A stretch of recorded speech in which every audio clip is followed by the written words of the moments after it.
Hi welcome back to my channel. ఈరోజు కథ అనుకోని పరిణయం 1వ భాగాన్ని వినిద్దాం. ఆ ఊర్లో ఒక అమ్మవారి గుడి ఉంటుంది. చాలా మహిమగల అమ్మవారు. అక్కడ ఏది కోరుకున్నా జరిగిపోతుందని ఆ ఊర్లో అందరికీ చాలా నమ్మకం.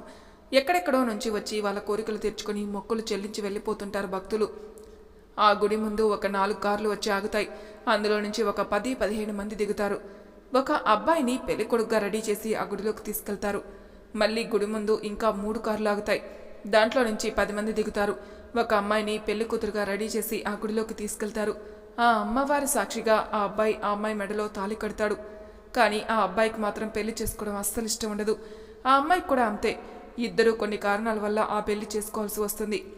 ఆ అబ్బాయి అమ్మాయి ఫేస్ మాత్రం ఏమాత్రం చూడకుండా తాళి కట్టేస్తాడు. ఆ అమ్మాయి అలా తల వంచుకొని తాళి కట్టించుకుంటుంది. అక్కడ అందరి ఆశీర్వాదం తీసుకుని అమ్మాయిని తీసుకుని అబ్బాయి తరపు వాళ్ళ ఇంటికి వెళ్ళిపోతారు. అబ్బాయి వాళ్ళ ఇల్లు ఇంద్రభవనం లాంటిది. ఇల్లు చాలా విశాలవంతంగా ఉంటుంది. ఆ ఇంట్లోకి పెళ్ళైన దంపతులు ప్రవేశిస్తారు. పెళ్ళికొడుకు చెల్లెలు హారతితో వాళ్ళని ఇంట్లోకి పిలుస్తుంది. అమ్మాయితో దేవుడి గదిలో దీపం వెలిగించి అమ్మాయిని వేరే గదిలోకి తీసుకుని వెళ్ళిపోతారు. పెళ్ళికొడుకు మాత్రం తనకేమీ సంబంధం లేనట్టు తన మెడలో మాల అక్కడ విసిరేసి తన గదిలోకి వెళ్తాడు. పెళ్లి కూతురు దగ్గరికి ఆడపడుచు వచ్చి, వదినా, ఈ రూమ్లో ఉండండి, ఫ్రెష్ అయ్యి కాసేపు రెస్ట్ తీసుకోండి అని చెప్పి వెళ్ళిపోతుంది. ఆ అమ్మాయికి మాత్రం ఏమీ అర్థం కాదు. అసలు ఇంట్లో ఎంతమంది ఉంటారో, ఎన్ని గదులు ఉన్నాయో కూడా అర్థం కాదు. తను ఫ్రెష్ అప్ అయి కాసేపు పడుకుంటుంది. ఇంతలో పెళ్ళికొడుకు తల్లి వచ్చి ఆ అమ్మాయిని లేపుతుంది. చూడమ్మా, నీకిక్కడ ఏదైనా కావాలనిపిస్తే నాకు చెప్పు, ఎవరేమన్నా నువ్వు పట్టించుకోవద్దు అంటుంది. సరే అత్తయ్య అని అంటుంది. వాళ్ళ అత్తయ్య వెళ్ళగానే పడుకుంటుంది. ఉదయాన్నే తలుపులు కొట్టిన శబ్దానికి మెలకువ వస్తుంది పెళ్ళికూతురికి. కంగారుగా లేచి వెళ్ళి డోర్ తీస్తుంది. ఎదురుగా వాళ్ళ పిన్ని చూసేసరికి భయపడుతుంది. ఏంటే, ఇక్కడికి వచ్చినాక కూడా ఇంత లేటుగా లేస్తావా అని చెప్పి తల మీద 2 దెబ్బలేస్తుంది. సారీ పిన్ని, బాగా నిద్రపోయాను, రేపటి నుంచి తొందరగానే లేస్తాను అంటుంది.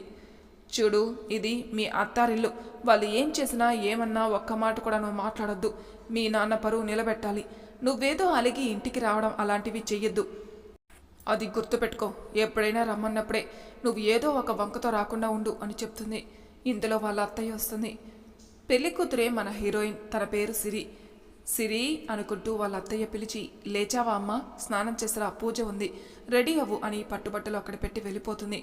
వాళ్ళ అత్తయ్య వెళ్ళిపోగానే వాళ్ళ పిన్ని సిరి దగ్గరకు వచ్చి, చూసావా, నువ్వు ఎంత గొప్ప ఇంట్లో పడ్డావో, ఆ పట్టు చీర నగలు చూడు, వాటికి సంతోషపడు, పో, వెళ్ళి తొందరగా తలస్నానం చేసి అవి కట్టుకుని పూజ దగ్గరికి రా అని చెప్పేసి వెళ్ళిపోతుంది. సిరికి మాత్రం ఏదోలా ఉంటుంది. ఎక్కడికి పోయినా బాధలు తప్పేటట్టు లేవు అనుకుంటూ బాత్రూంలోకి వెళ్తుంది. ఇంతలో వాడు ఆడపడుచు వచ్చి సిరి బయటికి రాగానే చక్కగా తయారు చేస్తారు. వదినమ్మ, ఈరోజు మీరు స్వీట్ అన్నం చేయండి, ఇంట్లో అందరికీ పెట్టాలి అని చెప్పి సిరిని రూమ్లో నుంచి బయటికి తీసుకుని వస్తారు. సిరి దేవుడి రూమ్లోకి వెళ్ళి మనస్ఫూర్తిగా దండం పెట్టుకుని దీపం ముట్టిస్తుంది. వాళ్ళ అత్తయ్య దగ్గరికి వెళ్ళి కాళ్ళకు దండం పెడుతుంది. వాళ్ళ అత్తయ్య లేపి నిండు నూరేళ్ళు పిల్లాపాపలతో సంతోషంగా ఉండాలి అని దీవిస్తుంది. కిచెన్లోకి తీసుకుని వెళ్ళి ఏదైనా స్వీట్ చేయమ్మా అని చెప్తుంది. కిచెన్లోకి వెళ్ళి తనకిష్టమైన పరమాన్నం వండుతుంది. ఆ కుటుంబ సభ్యులందరూ టేబుల్ దగ్గర సమావేశం అవుతారు. వాళ్ళ అత్తయ్య ఒక్కొక్కరిని పరిచయం చేయాలని సిరిని పిలుస్తుంది. ఏంటత్తయ్య అని వస్తుంది. సిరి వాళ్ళ ఆడపడుచు దగ్గరికి వెళ్ళి, తను జానకి, మా ఆడపడుచు భర్త శ్రీనివాస్ అని పరిచయం చేస్తుంది. ఇద్దరి కాళ్ళకి దండం పెడుతుంది సిరి. ఇద్దరు దీవిస్తారు. వాళ్ళకి ఒక అమ్మాయి, తన పేరు స్వప్న అని పరిచయం చేస్తుంది సిరికి. స్వప్నకు సిరి అంటే నచ్చదు. హాయ్ అని చెప్పి అక్కడి నుంచి వెళ్ళిపోతుంది. వీళ్ళిద్దరూ నా కూతుర్లు. పెద్దమ్మాయి లక్ష్మి, రెండో అమ్మాయి సాత్విక, అంటే నీకు ఆడపడుచులు. లక్ష్మికి కాళ్ళకి దండం పెడుతుంది సిరి. లక్ష్మి సిరిని హక్ చేసుకుని, మా తమ్ముడితో నువ్వు చక్కగా ఉండాలి అని చెప్తుంది. సాత్విక తన వయసే కాబట్టి హాయ్ అని చెప్తుంది సిరి. అప్పుడే అక్కడికి పెళ్ళికొడుకు వస్తాడు. ఇతనే మన హీరో శ్రీమాన్. అమ్మా అంటూ వచ్చి ఆకలేస్తుంది, ఏదైనా పెట్టు అని అడుగుతాడు. అందరూ కూర్చున్నాక సిరి అందరికీ పరమాన్నం పెట్టుకుని వస్తుంది. అలాగే శ్రీమన్ కూడా ఇస్తుంది. శ్రీమన్ పట్టి పట్టినట్టు తినేసి వెళ్ళిపోతాడు. శ్రీమన్ తల్లిదండ్రులు పేర్లు ప్రకాష్, కౌసల్య. ప్రకాష్ అంటాడు, సిరి చాలా బాగా వండావమ్మా అని మెచ్చుకుంటాడు. అతను అలా మెచ్చుకోవడం కొందరికి నచ్చుతుంది, కొందరికి నచ్చదు. కౌసల్య శ్రీమాన్ గదిలోకి వెళ్ళి శ్రీమాన్ రెడీ అవ్వమని చెప్పి పట్టుబట్టలిస్తుంది. అమ్మా నేను ముందే చెప్పాను, చేసుకోమన్నావు చేసుకున్నాను, ఇవన్నీ నాకు నచ్చవు, నేను రాను అంటాడు. అలా అంటే ఎలా నాన్న, పూజ ఉంది, సత్యనారాయణ వ్రతం ఉంది, మీరిద్దరు కూర్చోవాలి, ఈ ఒక్కసారికి నా మాట విను, తర్వాత అంతా నీ ఇష్టంగానే ఉండు అంటుంది. సరే అని చెప్పి శ్రీమాన్ పట్టుబట్టలు కట్టుకుని కిందికి వస్తాడు. సిరిని శ్రీమాన్ని సత్యనారాయణ వ్రతానికి కూర్చోబెట్టి పూజ చేయిస్తారు. పూజ అయ్యాక అందరి దీవెనలు తీసుకుంటారు. సిరి వాళ్ళ నాన్న దగ్గరికి వెళ్ళి బాతుగా నిలబడుతుంది. సిరి తల్లి చిన్నప్పుడే చనిపోయింది, మళ్ళీ పెళ్లి చేసుకుంటాడు సిరి తండ్రి. పేరు రమేష్, పిన్ని శ్రీలత.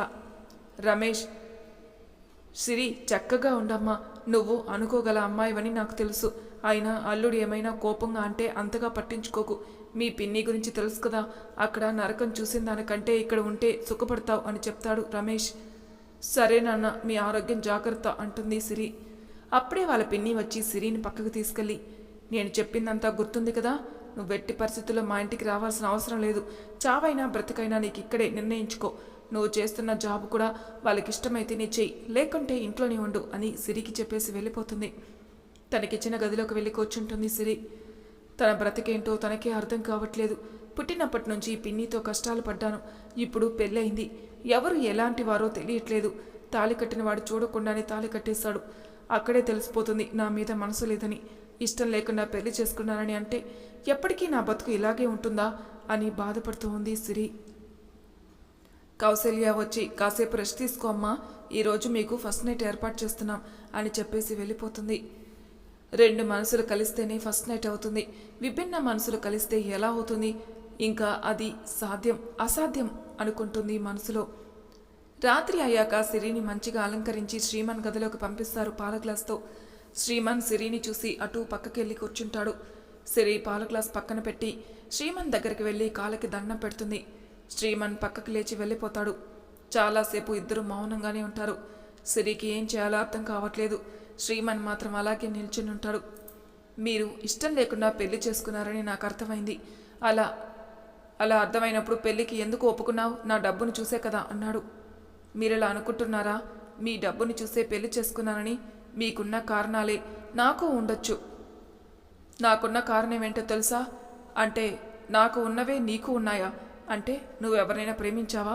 ప్రేమించి కూడా నువ్వు నన్ను పెళ్లి చేసుకున్నావు, ఎన్నో కలలు కంటూ వచ్చావు కదా అని చెప్పి కోపంతో చెంప పగలగొడతాడు సిరిది. పక్కకి పడిపోతుంది సిరి. మెల్లగా లేచి, మీకు ఏం జరిగిందో నాకు తెలియదు, కానీ నాకు కొన్ని జరిగాయి అని చెప్పాను అంతే. అలా అని నేను ఎవరినీ ప్రేమించలేదు. ప్రేమ ఒకటే కాదు, జీవితంలో చాలా కష్టాలుంటాయి అని అన్నది సిరి. నిన్ను చూస్తేనే నాకు అసహ్యం పుడుతుంది. ఈ ఆడవాళ్ళంతా టైంని బట్టి మారిపోతుంటారు, మగవాన్ని బలి చేస్తారు అన్నాడు శ్రీమన్. మిస్టర్ శ్రీమన్, మర్యాదగా మాట్లాడండి. మీకు ఇష్టం లేకపోతే ఇద్దరం ఇష్టం లేనట్టే ఉందాం, అంతేకాని అందరి ఆడవాళ్ళని ఒకేలాగా పోల్చకండి అన్నది సిరి. నేను చూసినంత వరకు ఆడవాళ్ళు అలానే ఉన్నారు. మగవాడు ప్రాణంగా ప్రేమించినా కానీ ఆడవాళ్ళు అది టైంపాస్ కింద చూస్తున్నారు. నిజమే కావచ్చు, అది కొంతమంది మాత్రమే. అందరితో అందరినీ ఒకేలాగా పోల్చొద్దు, ముఖ్యంగా నన్ను అంటుంది సిరి. ఎందుకు పోల్చొద్దు నిన్ను? నువ్వు కూడా కాలేజీ చదివావు కదా. ఇప్పుడు ప్రతి ఒక్కరూ బాయ్ ఫ్రెండ్ గర్ల్ ఫ్రెండ్ అంటూ తిరుగుతూనే ఉన్నారు కాలేజీ అయిపోయే వరకు. తర్వాత వాళ్ళ అమ్మా నాన్న చూసిన సంబంధం చేసుకుని వెళ్ళిపోతున్నారు. నువ్వు కూడా అలాగే చేసుకున్నావు నన్ను. అందరూ అనద్దని చెప్పాను. కనీసం 30% అమ్మాయిలైనా మంచిగా ఉంటున్నారు. 30% అమ్మాయిలకైనా మీరు గౌరవం ఇవ్వాలి. మీ మగవాళ్ళ వల్లే కదా మీ మగవాళ్ళు తిరిగితే ఆడవాళ్ళు తిరుగుతున్నారు. మా ఒక్కరిపైనే తప్పు రుద్దితే ఎలా అన్నది. ఈ మాటలకేం తక్కువ లేదు. అయితే మనిద్దరి మధ్యన ఒక అగ్రిమెంట్ రాసుకుందామంటాడు. దీంట్లో అగ్రిమెంట్కి ఏం సంబంధం ఉంది? మీకు ఇష్టం లేదు, నాకు ఇష్టం లేదు, అందరి ముందు భార్యాభర్తల్లా ఉందాం, ఈ రూమ్లో ఎవరి దారి వాళ్ళది అంటుంది సిరి. లేదు, నా అగ్రిమెంట్ ప్రకారం నేను స్వేచ్ఛగా ఉంటాను, నువ్వు స్వేచ్ఛగా ఉండు. నేను లేటుగా వచ్చినా ఎందుకు వచ్చావని నువ్వు అడగద్దు. నువ్వు ఆ సోఫాలో పడుకోవాలి, నేను ఈ బెడ్ పైన పడుకుంటాను. నన్ను నువ్వు మాత్రం టచ్ చేయొద్దు. మా అమ్మ ముందు మాత్రమే మంచిగా ఉందాం. నీ డబ్బులు నీవి, నా డబ్బులు నావి. నేను మాత్రం నీకు ఒక్క పైసా కూడా ఖర్చు పెట్టను. నా ప్రాపర్టీలో ఆస్తి మాత్రం నీకు ఇవ్వను. నీ డబ్బులకి ఆశపడి నేనేం చేసుకోలేదు. మీ డబ్బులు నాకు అనవసరం. మీ ప్రాపర్టీ కూడా నాకు అక్కర్లేదు. నేను జాబ్ చేసుకుంటున్నాను, దానితోటే నా ఖర్చులు. మీ అగ్రిమెంట్ నేను ఒప్పుకుంటున్నాను. మీరు కూడా మీ అమ్మ ముందు నన్ను కూడా ఏమాత్రం టచ్ చేయకూడదు అన్నది. బయట మాత్రం ఎవరికీ తెలియనట్టే ఉండాలి. మన ఇద్దరికీ పెళ్ళి అయినట్టుగా అంత పెద్దగా ఎవరికీ తెలియదు కదా అంటాడు. సరే అని చెప్పి వెళ్ళి సోఫాలో పడుకుంటుంది సిరి. శ్రీమన్ తన బెడ్ పైన పడుకుంటాడు. సిరి కళ్ళల నుంచి నీళ్లు కారుతున్నాయి. నేను పెళ్లి చేసుకుంది ఇతన్నేనా? ఇక నా జీవితం అంతే. నేనే ఏదో ఒకటి చూసుకోవాలి. మళ్ళీ ముళ్ళ కంపలో వచ్చి పడ్డాను. ఈ ఇంట్లో ఎన్ని రోజులు కష్టాలు అనుకుంటూ పడుకుంటుంది. ఉదయం తొందరగా మెలకువ వస్తుంది. ఆలోచనలో పడుతుంది. నాకు ఎవరి ప్రేమ దొరకలేదు జీవితంలో. ఆఖరికి భర్త ప్రేమను కూడా దేవుడు నాకు ఇవ్వలేదు. ఎప్పటికైనా ఈ బంధం విడిపోయేదే. తనకు నేనంటే ఎందుకు అంత అసహ్యమో ఏమో అర్థం కావట్లేదు. నేను జాబ్కి వెళ్తాను అని అనుకుంటుంది సిరి. తను బాత్రూంలోకి వెళ్ళి ఫ్రెష్ అప్ అయి కిందికి వస్తుంది. దేవుడి గదిలోకి వెళ్ళి దీపం వెలిగించి కిచెన్లోకి వెళ్తుంది. వంట మనిషి, అమ్మా సిరమ్మ టీ తాగుతారా అని అడుగుతుంది. అత్తయ్య ఇంకా లేవలేదా అని అడిగింది. అయ్యగారు అమ్మగారు ఉదయాన్నే లేచి వాళ్ళ ఊరి దేవతను దర్శనం చేసుకోవడానికి వెళ్ళారమ్మా. మీరు లేస్తే అన్నీ వండి పెట్టమన్నారు అంటుంది. సరే నాకు కొంచెం టీ ఇవ్వు అంటుంది సిరి. వంట మనిషి వచ్చి టీ ఇస్తుంది. సిరి టీ తాగేసి అలా సోఫాలో కూర్చుంటుంది. ఇందులో శ్రీమన్ పైనుంచి కిందికొచ్చి అమ్మా అమ్మా అని అరుస్తూ కిచెన్లోకి వెళ్తాడు. సిరి మాత్రం ఏం పట్టనట్టు కాలు మీద కాలేసుకొని పేపర్ చదువుతోంది. అరుస్తూ ఇల్లంతా తిరుగుతున్నాడు. కానీ సిరి ఏం సమాధానం చెప్పదు. సిరి దగ్గరకొచ్చి చెవులు వినపడట్లేదా? నేను ఇంతసేపటి నుంచి అమ్మా అమ్మ అని అరుస్తున్నాను. అమ్మ లేదని నువ్వు చెప్పలేవా అని అడుగుతాడు. రాత్రి అగ్రిమెంట్ మర్చిపోయారా? మీరేగా అన్నీ చెప్పింది. అందుకే నీకు సంబంధం లేనట్టుగా ఉన్నాను. అయినా మీ అమ్మ నాన్న మీ ఊరి గుడిలో అమ్మవారి దర్శనానికి వెళ్ళారట. ఇప్పుడే ఆ పని అమ్మాయి చెప్పింది. సుగుణ సుగుణ అని అరుస్తాడు శ్రీమన్. సుగుణ పరిగెత్తుకుంటూ వస్తుంది శ్రీమన్ దగ్గరికి. బాబు చెప్పండి బాబు. అమ్మ ఎట్టెళ్ళింది? అలా మీ ఊరి వరకు పోయొస్తానంది బాబు. ఇంకేం కావాలో చెప్పండి మీకు. నాకు స్ట్రాంగ్ టీ పట్టుకుంట్రా అని చెప్పి వెళ్ళి సోఫాలో కూర్చుంటాడు. సోఫాలో కూర్చుని పేపర్ చదువుతుంటాడు శ్రీమన్. అటు చివర సిరి కూర్చుని పేపర్స్ చదువుతుంది. పేపర్ చదువుతూనే సిరినే గమనిస్తున్నాడు. సిరి మాత్రం ఏం పట్టినట్టు పేపర్ ఇంట్రెస్ట్గా చదువుకుంటుంది. నా ఇంట్లోకి వచ్చి నా ముందే కాలు మీద కాలేసుకొని పేపర్ చదువుతుందే. దీన్ని తక్కువ అంచనా వేయొద్దు అనుకుంటాడు మనసులో. సుగుణ టీ తీసుకుని వచ్చి శ్రీమన్కి ఇచ్చి వెళ్ళిపోతుంది. సుగుణ మళ్ళీ వెనకకి తిరిగి బాబు మిమ్మల్ని ఆ అమ్మగారు బయటికి వెళ్ళొద్దన్నారు 2 రోజుల వరకు అన్నది. లేదు నాకు ఆఫీస్ వర్క్ ఉంది, నేను బెంగళూరు వెళ్ళాలి అంటాడు. లేదు బాబు కొత్తగా పెళ్ళయింది, 2 రోజుల వరకు బయటికి వెళ్ళకండి. ఇంతలో అమ్మగారు వస్తారు, అప్పుడు మీ ఇష్టం. పెళ్ళి అని చావు కొడుతున్నారు నన్ను.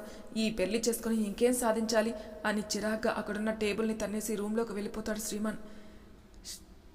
సిరి ఇలా అనుకుంటూ ఉంది. ఎందుకు ఈ మనిషికి ఇంత కోపం, ఆవేశం ఎందుకు వస్తుంది?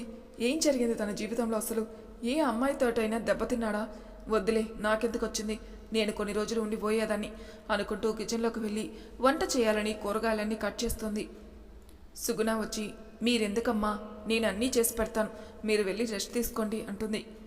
నేను వెళ్ళి ఎందుకు రెస్ట్ తీసుకోవాలి, నేను అలసిపోలేదు. సుగుణ నీతో పాటు నేను వంట హెల్ప్ చేస్తానులే అన్నది. ఎందుకమ్మా, బాబుగారు పైనున్నారు, వెళ్ళి మీరు సంతోషంగా ఉండండి. సుగుణ ఏంటి విషయాలు? నువ్వు ఇంట్లో ఎన్ని సంవత్సరాలుగా పనిచేస్తున్నావు? 10 సంవత్సరాల నుంచి చేస్తున్నాను. అమ్మ చాలా మంచివాళ్ళు, శ్రీమన్ బాబు కూడా చాలా మంచివాడు. అయితే ఈ ఇంట్లో జరిగే విషయాలన్నీ నీకు తెలిసే ఉంటాయి. మీ బాబుగారికి నేనంటే పడదు, ఇష్టం లేకుండానే పెళ్లి చేసుకున్నాడు. ఆ విషయం కూడా నీకు తెలుసు. నేను వెళ్ళి ఎలా ఆయనతో సంతోషంగా ఉంటాను? సుగుణ సిరి వైపు బాధగా చూస్తుంది. అన్ని రోజులు ఒకలా ఉండవమ్మా, ముందు ముందు కూడా మీకు మంచి జరుగుతుంది, ఆ బాబు మనసు మారొచ్చు అంటుంది. అందుకే సుగుణ, నేను ఆ రూమ్లోకి వెళ్ళి బాధపడే బదులు నీతో పాటు పనిచేస్తుంటే నాకు ఒక హ్యాపీగా అనిపిస్తుంది కదా. మనకు టైం గడవాలి కదా, ఆ రోజులు వచ్చినప్పుడు ఆలోచిద్దాం. సుగుణ మనసున్న మహారాణి చాలా బాగా ఆలోచిస్తుంది. సంతోషంగా ఉండేటట్టు చూడు స్వామి అని మనసులో దండం పెట్టుకుంటుంది సుగుణ. శ్రీమన్ గదిలోకి వెళ్ళి తన లాకర్ ఓపెన్ చేస్తాడు. దాంట్లో ఒక ఆల్బమ్ ఉంటుంది. ఆల్బమ్ని చూస్తూ ఉంటే తన గతం గుర్తుకొస్తుంది. గతమంతా తలుచుకొని బాగా బాధపడతాడు శ్రీమన్. నేనేంటి నన్ను వదిలేసి వెళ్ళిన వాళ్ళ గురించి ఆలోచిస్తున్నాను అని కోపంగా ఆల్బమ్ లాకర్లో పెట్టేసి ఇక నుంచి వాళ్ళ గురించి ఆలోచించకూడదు, ఎందుకు ఆలోచించాలి, నాకంటూ ఒక లైఫ్ ఉంది అని అసహ్యంగా రూమ్లో సామానంతా పగలగొడతాడు. కోపంతో కళ్ళు ఎరిపెక్కి కోపంగా కూర్చుంటాడు. సిరి గదిలో ఏదో శబ్దం వస్తుందని శ్రీమన్ గదిలోకి వెళ్తుంది. వెళ్ళేసరికి రూమ్ అంతా చిందరవంతరంగా ఉంటుంది. శ్రీమన్ దగ్గరికి వెళ్ళి ఎందుకండి ఎంత ఆవేశం, ఇన్ని పగలగొట్టారు ఎందుకు అని అడుగుతుంది. తను ఎరిపెక్కిన కళ్ళతో పైకి చూస్తాడు సిరిని.